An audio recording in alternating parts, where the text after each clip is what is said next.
నమస్తే, welcome to hashtag you. నేను మీ Rajesh. So ఇప్పుడు దేశంలో ఎక్కడ ఎన్నికలు జరిగినా బీజేపీ గెలుపులో ఖచ్చితంగా కీలక భాగస్వామి ఎవరు అంటే అది ఖచ్చితంగా ఎవరు అవునన్నా కాదన్నా ఆర్ఎస్ఎస్ అని స్పష్టంగా చెప్పక తప్పదు. సో ఈ నేపథ్యంలో మొన్న జరిగినటువంటి మహారాష్ట్ర ఎన్నికలైనా, మొన్న జరిగినటువంటి ఢిల్లీ ఎన్నికలైనా ఖచ్చితంగా ఆర్ఎస్ఎస్ తన సత్తా చాటుతోంది. మరోవైపు ఆర్ఎస్ఎస్ వ్యూహాత్మకంగా అడుగులు వేయటం, స్ట్రీట్ కార్నర్ మీటింగ్స్ తోటి ఇవాళ ఎక్కడ కూడా అంటే ఎక్కడ ఎన్నికలు జరిగినా అక్కడంతా కూడా బీజేపీ గెలుపుకు కీలక భూమిక పోషిస్తోంది ఆర్ఎస్ఎస్.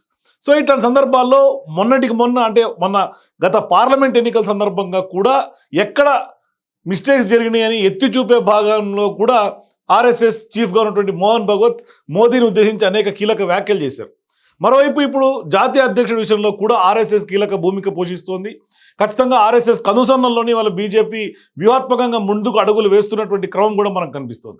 కానీ పార్లమెంట్ ఎన్నికల తర్వాత కొంత క్లాషెస్ వచ్చినాయని కూడా ఒక ప్రచారం జరిగినప్పటికి కూడా అవి ఏమీ లేవు, అది కూడా వ్యూహంలో భాగమే అనే ప్రచారం కూడా జరిగింది. సో ఇట్లాంటి సందర్భాల్లో ఇప్పటికే ఢిల్లీ ఎన్నికల విజయం తర్వాత ఇప్పుడు ఆర్ఎస్ఎస్ చీఫ్గా ఉన్నటువంటి మోహన్ భగవత్ కొంత ఎక్కడ దృష్టి సాధించబోతున్నారు, మరోవైపు ఆర్ఎస్ఎస్ నెక్స్ట్ టార్గెట్ ఏంటి అనే చర్చ దేశంలో విస్తృతంగా సాగుతోంది. సో ఇట్లాంటి సందర్భాల్లో సంఘ్ చీఫ్గా ఉన్నటువంటి మోహన్ భగవత్ 10 రోజులు బెంగాల్లో పర్యటిస్తున్నారు.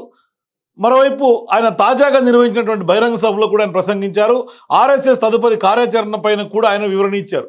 సో ఇప్పుడు హిందూ సమాజం వైవిధ్యం ఐక్యతతో ఉందని నమ్ముతుందని ఆయన చెప్తూ ఉన్నారు. మరోవైపు ఆర్ఎస్ఎస్ లక్ష్యం హిందూ సమాజాన్ని ఏకం చేయటమే అంటూ కూడా స్పష్టం చేస్తూనే హిందూ సమాజం మరింత ఐక్యంగా ఉండాలని కూడా ఆయన పునరుద్ఘాటిస్తున్నారు. సో ఇప్పుడు మంచి సమయాల్లోనూ సవాళ్ళు ఎదుర్కోవాల్సి ఉందంటూ చెప్తున్నటువంటి ఆర్ఎస్ఎస్ చీఫ్ మోహన్ భగవత్ దానికి సమాజంలో ప్రజల మధ్య ఐక్యత అవసరమని వెల్లడించారు.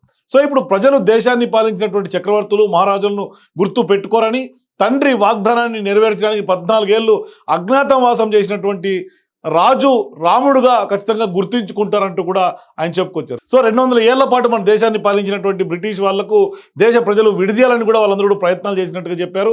ఇక స్థానిక ప్రజలు దేశాన్ని పరిపాలించడానికి పనికి రారని ప్రచారం చేసి భారతదేశ చరిత్రను బ్రిటిష్ పాలకులు వక్రీకరించారని ఆగ్రహం ఆయన వ్యక్తం చేశారు. సో ఇప్పుడు ఆర్ఎస్ఎస్ కార్యకర్తల గురించి మోహన్ భగవత్ ప్రస్తావించారు. దేశవ్యాప్తంగా లక్షల్లో వాలంటీర్లు ఉన్నారని ఆయన చెప్పుకుంటూ వచ్చారు. సో ఇప్పుడు వారు ఎవరి దగ్గర డబ్బులు తీసుకోరని, స్వయంగా వారంతట వారే దేశం కోసం పని చేస్తున్నారంటూ కూడా సంచలన వ్యాఖ్యలు చేశారు. సో ఇప్పుడు తాము ఏదో గొప్ప పేరు తెచ్చుకోవడానికో ఇదంతా చేయడం లేదని, భారతదేశ పురోగతికి అర్థవంతమైన సహకారం అందించడానికి మాత్రమే ఇది చేస్తున్నామంటూ కూడా చెప్పుకుంటూ వచ్చారు. సో ఇప్పుడు పశ్చిమ బెంగాల్లో 2021లో శాసనసభ ఎన్నికలు జరిగాయి. సో మమతా ప్రభుత్వం అక్కడ అధికారంలోకి వచ్చింది. సో ఇప్పుడు పశ్చిమ బెంగాల్ శాసనసభ పదవీ కాలం 2026 మే 7వ తేదీన ముగుస్తుంది. అంటే వచ్చే ఏడాది ఎన్నికలు నిర్వహిస్తారు. ఇప్పటికే మహారాష్ట్ర, ఢిల్లీలో ఆర్ఎస్ఎస్ వల్లే బీజేపీ గెలుపొందింది అనేది నగ్న సత్యం. ఇది ఖచ్చితంగా అందరూ యాక్సెప్ట్ చేయాల్సింది. సో ఈ నేపథ్యంలోనే కోల్కతాలో ఈ నెల 16న జరిగినటువంటి భారీ బహిరంగ సభను ఖచ్చితంగా ఆర్ఎస్ఎస్ నిర్వహించడం, మరోవైపు రాష్ట్ర ప్రభుత్వం అనుమతి ఇవ్వలేకపోవడం, కొంత గందరగోళం ఏర్పరచడం, మరోవైపు హైకోర్టుకు వెళ్ళి అనుమతులు తెచ్చుకుంది ఆర్ఎస్ఎస్ కూడా ఈ నేపథ్యంలో. సో ఇప్పుడు ఖచ్చితంగా ఈ సభ తర్వాత కొంత ఆర్ఎస్ఎస్ అక్కడ బెంగాల్లో చక్రం తిప్పే అవకాశం ఉంటుంది. భవిష్యత్తులో పశ్చిమ బెంగాల్లో ఎన్నికలు ఉద్దేశించి అక్కడ ఆర్ఎస్ఎస్ చీఫ్ మోహన్ భగవత్ పర్యటన ఉండబోతోంది ఈ 10 రోజుల పాటు అంటూ కూడా తెలుస్తోంది. మరోవైపు ఢిల్లీ, మహారాష్ట్ర లేదంటే కనుక ఎక్కడ ఎన్నికలు జరిగినా కూడా ఆర్ఎస్ఎస్ అక్కడ అందరికంటే బీజేపీ కంటే ముందే వాళ్తోంది, వ్యూహాలు రచిస్తోంది, కార్నర్ మీటింగ్స్ నిర్వహిస్తోంది. ఇక్కడ కూడా లక్షల్లో కార్యకర్తలు ఉన్నారంటూ కూడా మోహన్ భగవత్ చెప్పడం.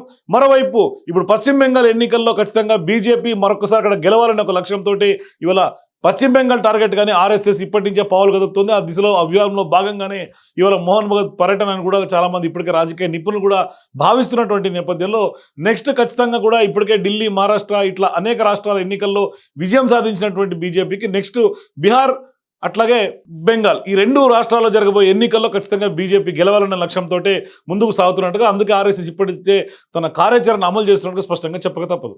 సో మీరు కూడా ఆర్ఎస్ఎస్ పశ్చిమ బెంగాల్లో ఎన్నికల్లో భాగంగానే ఆయన ఇవాళ అక్కడ పర్యటిస్తున్నారని మీకు అనిపిస్తే మీ కింద కామెంట్స్ కూడా తెలియజేయండి. For more videos please watch hashtag you.